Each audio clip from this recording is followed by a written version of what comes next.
عن عبد الله بن عمرو رضي الله تعالى عنهما أن رسول الله صلى الله عليه وسلم قال: قد أفلح من أسلم ورزق كفافا وقنعه الله بما آتاه، رواه مسلم او کما قال علیہ الصلاۃ والسلام۔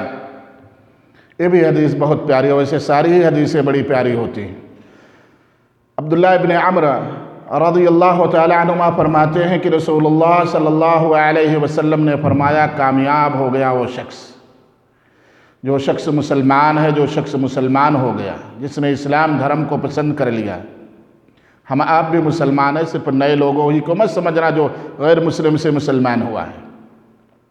وَرُزِقَ كَفَافًا، برابر سرابر کام بھر کر اس کو رزق دیا گیا جس میں اس کا گزارا ہو جائے۔ اللہ تعالیٰ نے اتنا اس کو رزق دے دیا۔ وَقَنَّعَهُ اللَّهُ بِمَا آتَاهُ، اللہ تعالیٰ نے جتنا اس کو دیا ہے اس پر قناعت کرنے والے بھی بنا دیا، قناعت کی توفیق دے دی۔ یہی اصل کامیابی ہے۔ آج بہت مسلمان بھائیوں کو دیکھو گے، مال تو موجود ہے مگر قناعت پسند نہیں ہے، مال موجود ہے مگر صبر نہیں ہے۔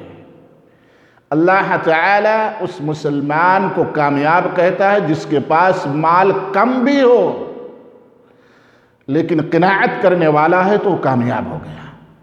اللہ تعالیٰ نے اس کو قناعت کی توفیق دے دی، اس پر خوشی سے گزارا کرنے کی توفیق دے دی، تو یہ اس مسلمان کی کامیابی ہے۔ ناکام ہے، نامراد ہے وہ مسلمان جس کے پاس رزق تو بہت ہے، مال تو ہے مگر صبر نہیں ہے، خوشی نہیں ہے، قناعت نہیں ہے، اور کے چکر میں اتنا چکر لگاتا ہے کہ پوری زندگی چکر ہی کاٹتے رہ جاتا ہے۔ اس کی نیندیں حرام ہو جاتی ہیں، اس کے چین و سکون ختم ہو جاتے ہیں، گھر کا امن ختم ہو جاتا ہے، بچوں کی تربیت نہیں، صرف حرص اور لالچ نے اس کو پریشان کر رکھا ہے۔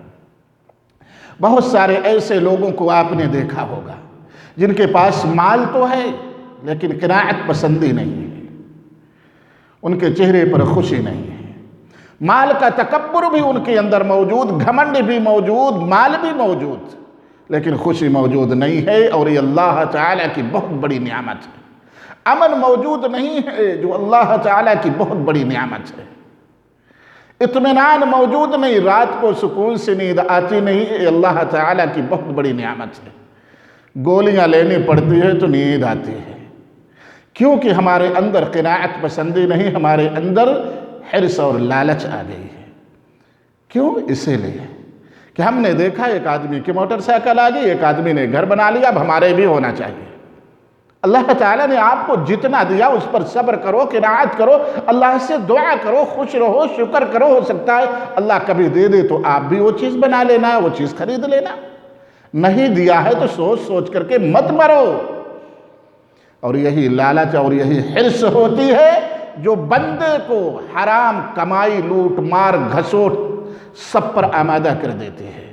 جس دن بندوں کے اندر قناعت پسندی آ جائے گی، اللہ نے جو کچھ قسمت میں دیا ہے، جو ہماری تقدیر ہے، اس پر ہم راضی ہو جائیں گے، اس دن چوریاں، ڈکیتیاں یہ سب بند ہو جائیں گی، کیونکہ ہم اللہ کی تقدیر پر راضی ہیں، جو اللہ نے ہمارے لیے متعین کیا، جو دے رہا ہم اس پر خوش ہیں۔ جب آپ کو یقین ہو جائے کہ اللہ ہی کارساز ہے، وہی دیتا ہے، ہمارے جو نصیبے کا حصہ ہے کوئی لے نہیں جا سکتا، اور جو ہمارے نصیب میں نہیں ہے اس کو کوئی ہمیں دے نہیں سکتا، تو یہ ساری بدامنی، یہ سارے اختلاف و جھگڑے، یہ سارے فساد ختم ہو جائیں گے۔ میرے دوستو، آپ اس میں سے نہ بنیں، آپ ان لوگوں میں سے بنیں کہ جتنا اللہ تعالیٰ نے آپ کو دیا ہے آپ اس پر خوش رہیں، آپ قناعت پسند بنیں۔ یقین مانو کہ آپ جس دن قناعت پسند بن جائیں گے، یعنی جو کچھ اللہ نے آپ کو دیا ہے اس پر راضی رہیں، خوش رہیں، اللہ کا شکر ادا کریں، اس دن آپ دیکھیں گے کہ آپ کو وہ خوشی نصیب ہوگی کہ آپ محسوس نہیں کر سکتے ہیں۔ آپ تھوڑا سا آپ اس سے اپنا موازنہ کریں جس کے پاس مال ہے، لالچی ہے مگر وہ شخص، مال ہے مگر اس کے اندر حسد ہے، تکبر ہے، اور زیادہ حاصل کرنے کی اس کے اندر حرص لگی ہوئی ہے، ذرا آپ اس سے موازنہ کرو تو پتہ چلے گا کہ جتنی آپ مہینے کی کماتے ہیں اتنی کی وہ دوا کھاتا ہے تو اس کو نیند آتی ہے، دوا کھاتا ہے تو اس کو کھانے ہضم ہوتے ہیں، دوا کھاتا ہے تو اس کا بلڈ صحیح رہتا ہے، ورنہ بلڈ کا سرکولیٹ بھی خراب ہو جاتا ہے۔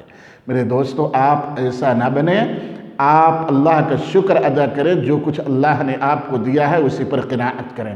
اللہ تعالیٰ سے دعا ہے کہ اللہ تعالیٰ ہمیں اپنے روزی کے حصے پر قناعت کرنے والا بنائے۔ اللہ جو کچھ بھی ہمیں دیا ہے اس پر خوشی خوشی زندگی بسر کرنے والا بنائے۔ اللہ جو کچھ بھی ہمیں دیا ہے ہر حال میں اللہ کا شکر کرنے والا بنائے۔ اللہ ہمیں حرص، لالچ اور حسد سے بچائے۔ آمین۔ السلام علیکم۔